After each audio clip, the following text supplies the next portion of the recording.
दज्जाल का white palace तैयार हो चुका है और ये किसी और ने नहीं बल्कि सऊदी गवर्नमेंट ने खुद बनवाया है। मदीना के बाहर दज्जाल जिस जगह पर क़याम करेगा यानी कि इंतज़ार करेगा, उस जगह का नाम है हबशा की पहाड़ी या उसका दूसरा नाम है जबले हबशी। क्या आप इस बात पे यकीन कर सकते हैं कि सऊदी गवर्नमेंट ने खुद इस पहाड़ी की चोटी के ऊपर एक पैलेस बनवाया है और उस पैलेस को नाम दिया है किंगडम पैलेस। और इस महल की तामीर से हर मुसलमान मुल्क ने सऊदी गवर्नमेंट को रोका था, लेकिन सऊदी गवर्नमेंट ने किसी मुल्क की भी बात नहीं सुनी।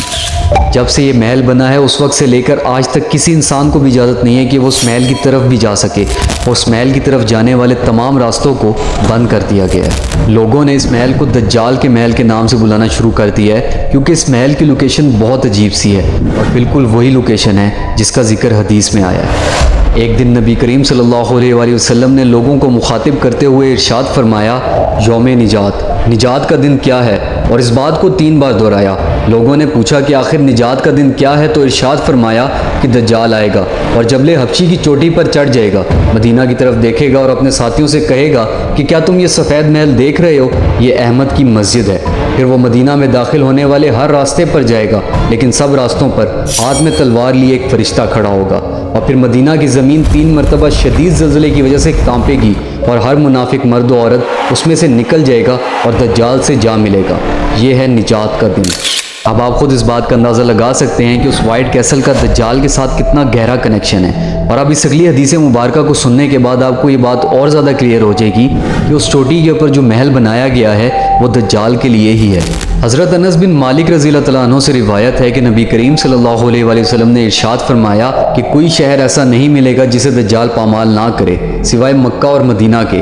इनके हर रास्ते के ऊपर सब बस्ता फरिश्ते खड़े होंगे जो इनकी हिफाजत करेंगे। फिर मदीना की ज़मीन 3 मरतबा कांपेगी, जिससे एक एक काफिर और मुनाफिक को अल्लाह ताला इससे बाहर कर देगा। अब जब दज्जाल को मदीना में दाखिल होने की इजाज़त नहीं होगी तो अपने साथियों के साथ जबले हबशी पर ही रहेगा।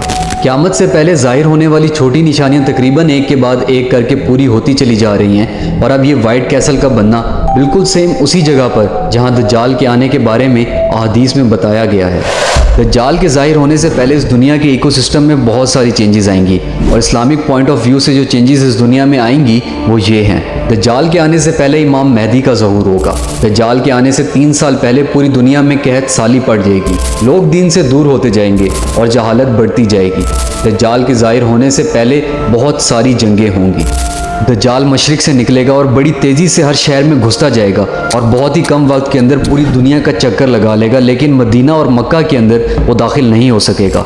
दज्जाल झूठा खुदा होने का दावा करेगा और लोगों को झूठे मौज़े दिखाएगा, और उस वक्त पूरी दुनिया के अंदर अफरा तफरी और बेसुकूनी फैल जाएगी। दज्जाल के बारे में बताया गया है कि वो एक जवान मोटा आदमी होगा जिसकी स्किन का कलर ब्राउन होगा, उसका चौड़ा सीना होगा, करली बाल होंगे, उसके माथे पे काफिर लिखा होगा, उसकी लेफ्ट आंख अंगूर की तरह बाहर को निकली होगी जो ख़राब होगी।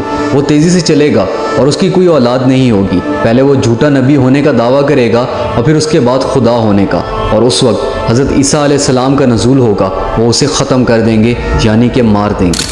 सऊदीया का किंग मोहम्मद बिन सुलेमान इस वक्त यहूदियों और ईसाइयों के लिए एक एक्टिव एजेंट के तौर पे काम कर रहा है, और ये बात इस वक्त पूरी दुनिया जान चुकी है। उसने क़यामत से पहले ज़ाहिर होने वाली बहुत सारी निशानियों को पूरा करने में यहूदियों का साथ दिया है, और दज्जाल के ज़हूर के लिए भी यहूदियों को पूरी तरह फैसिलिटेट कर रहा है। इस वक्त सऊदी ख़ानदान जो सऊदीया पर हुकूमत कर रहा है, उसको देखकर लगता है कि वो इमाम मेहदी के ज़हूर से बहुत ज़्यादा खौफज़दा है, क्योंकि जब हज़रत इमाम मेहदी का ज़हूर होगा तो इन लोगों से हुकूमत ले ली जाएगी और इमाम मेहदी सऊदीया समेत पूरी दुनिया के मुसलमानों के इमाम बन जाएंगे।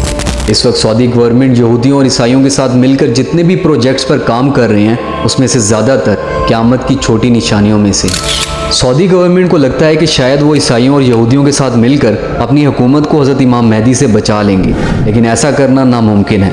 अपना और अपने ईमान का ख्याल रखिएगा। फ़ी अमानिल्लाह।